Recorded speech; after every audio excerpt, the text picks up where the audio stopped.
Dan kita akan lanjutkan perbincangan bersama dengan Prof. Karim dan juga Prof. Hikmah. Saya ke Prof. Hikmah sekarang.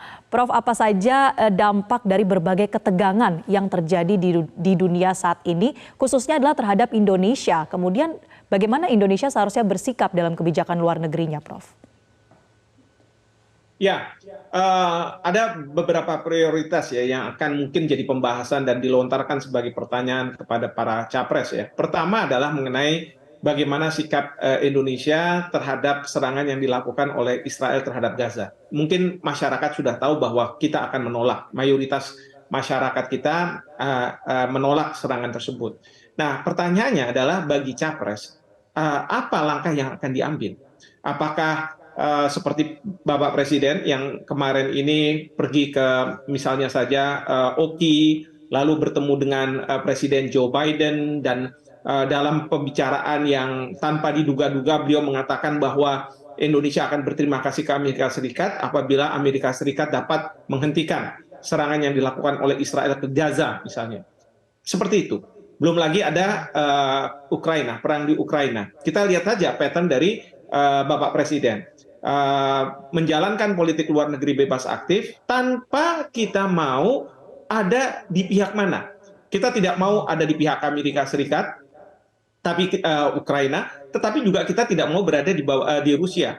Jadi politik luar negeri yang dilakukan oleh Bapak Presiden itu adalah bagaimana mencegah isu munculnya banyak korban yang tidak berdosa.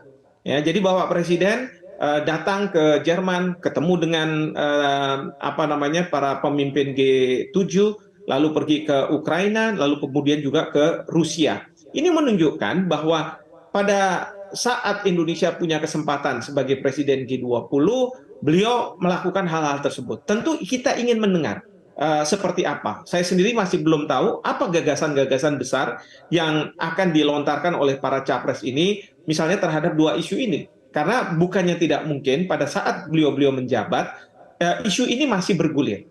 Belum lagi isu yang berkaitan dengan masalah bagaimana membuat ASEAN ini bisa lebih relevan.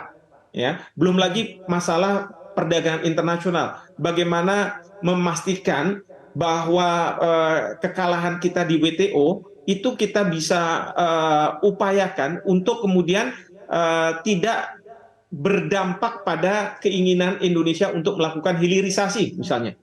Lalu kemudian juga bicara tentang hal-hal persaingan antara dua negara adidaya, ya kan? Di satu sisi ya kita butuh uang dari misalnya Cina, tetapi di lain sisi kita butuh juga persenjataan-persenjataan yang biasanya kita beli dari Amerika Serikat. Jadi bagaimana mengkompromikan isu yang katakanlah mungkin antara Cina ingin menarik Indonesia dan Amerika Serikat juga ingin menarik Indonesia. Bagaimana mengimplementasikan politik luar negeri yang bebas aktif ini dalam masa kepemimpinan beliau-beliau ini. Ya, ini menjadi hal yang sangat penting. Belum lagi bicara soal ASEAN. Bagaimana ASEAN bisa digerakkan terkait dengan masyarakat ekonomi ASEAN. Kita sudah katakan 2016 bulan Januari itu kita sudah canangkan negara-negara ASEAN untuk menjadi masyarakat ekonomi ASEAN. Tetapi sampai hari ini kita masih bersaing nih. Kita dengan Vietnam bersaing di dalam mencari investor-investor dari luar ASEAN. Nah, hal yang seperti ini kan tentu tidak baik gitu ya. Nah, jadi ini bagaimana beliau-beliau ini bisa menyampaikan pandangan-pandangan beliau, tetapi dalam bahasa yang sederhana, sehingga rakyat dalam berbagai lapisan itu bisa memahami apa yang beliau sampaikan. Demikian. Baik. Jelajahi cara baru mendapatkan informasi. Download Metro TV Extend sekarang.